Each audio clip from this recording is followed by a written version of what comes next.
ሁለተኛው ቅድስት ይባላል። ቅድስት በሚል የማዕረግ ስም ነው የሚጠራው። ቅድስት ማለት የተለየ የሚል ትርጉም ይሰጠናል። ከሌሎቹ አጽዋማት የተለየና በልዩነቱ የከበረ ማለት ሲሆን ጌታችን ወደ ገዳመ ቆሮንቶስ ለመጾም የገባበት የተፈተነበትና ሰይጣን ድል የተነሳበት የአርባ ጾም መጀመሪያ ማለት ነው። የማቴዎስ ወንጌል ምዕራፍ 4 ተራ ቁጥር 1 ላይ እንዳለው ማለት ነው። ጌታችን መድኃኒታችን ኢየሱስ ክርስቶስ ወደ ገዳመ ቆሮንቶስ ገብቷል። ወደ ገዳመ ቆሮንቶስ ሲገባ ዲያብሎስም አብሮ ገባ። ይሄ በጣም የሚገርመው ነው። የተከበራችሁ መላ ኦርቶዶክሳውያን፣ ጌታችን ኢየሱስ ክርስቶስ የሄደው ለጾም ነው። ዲያብሎስ ደግሞ ጾም እንዳይጾም ለማድረግ አብሮ ሄደ። በጎ ሰራን ባልንባቸው ዘመናትና በጎ ልንሰራ ወደ ሄድንባቸው አካባቢዎች ሁሉ ዲያብሎስ አብሮ አይመጣም ማለት አይቻልም። አብሮ ይመጣል። ሊያስተን ይመጣል፣ ሊያራቁተን ይመጣል፣ ሊጥለን ይመጣል፣ ሊገፋን ይመጣል። ተሻግረን ወደ መንግስተ ሰማያት ተሻግረን ወደ በረከት ስፍራ ተሻግረን ልንባረክ ወደምንችልበት ስፍራ ልንሄድኛ ስንሄድ እሱ ግን መንገድ ላይ ገደል ቆፍሮ ገደል ሊጥለን ይመጣል። ወደ ጽድቅ መንገድ የምንሄድባቸው ወደ ጽድቅ ስፍራ የምንሄድባቸው መንገዶች በሙሉ ደልዳላዎች አይደሉም።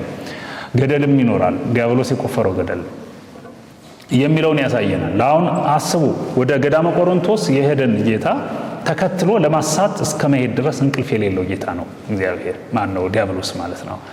ዲያብሎስ እንቅልፍ የሌለው ጠላታችን ነው። አምላካችን ደግሞ እንቅልፍ የሌለው አምላካችን ነው። የማይተኛብን አምላክ ጠባቂያችን ነው። የማይተኛልን ጠላት ዲያብሎስ አለ።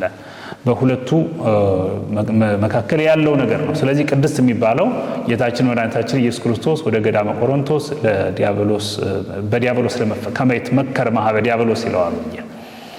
በዲያብሎስ በኩል የሚመጣውን ፈተና ድል ሊያደርግ ዲያብሎስ ሊያመጣብን የሚችልንን ፈተና ድል ልናደርግ የምንችልበትን ጥበብ ሊነግረን የሄደበት ነው። በዚያም በብዙ መንገድ ፈትኖት ፈተናውን በድል አጠናቆ ሰይጣን ዞር በል ከኔ ዞር በል ሁርም ደርሄ ሰይጣን ከኔ ዞር በል ብሎ ከኔ ማለት እኔን ከሚወዱ የኔ ከሆኑ ልጆች ራቅላቸው፣ የማሸነፍ ጉልበት አይኑርህ፣ በእነሱ ዘንድ አቅም አይኑርህ ያለበት ዲያብሎስን ከኛ ያራቀበት ወቅት ነው ቅድስት የሚባለው።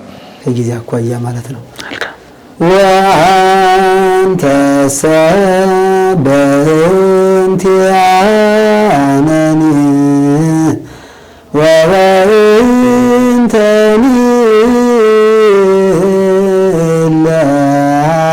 ለአመነ ኩነነ መሐረየ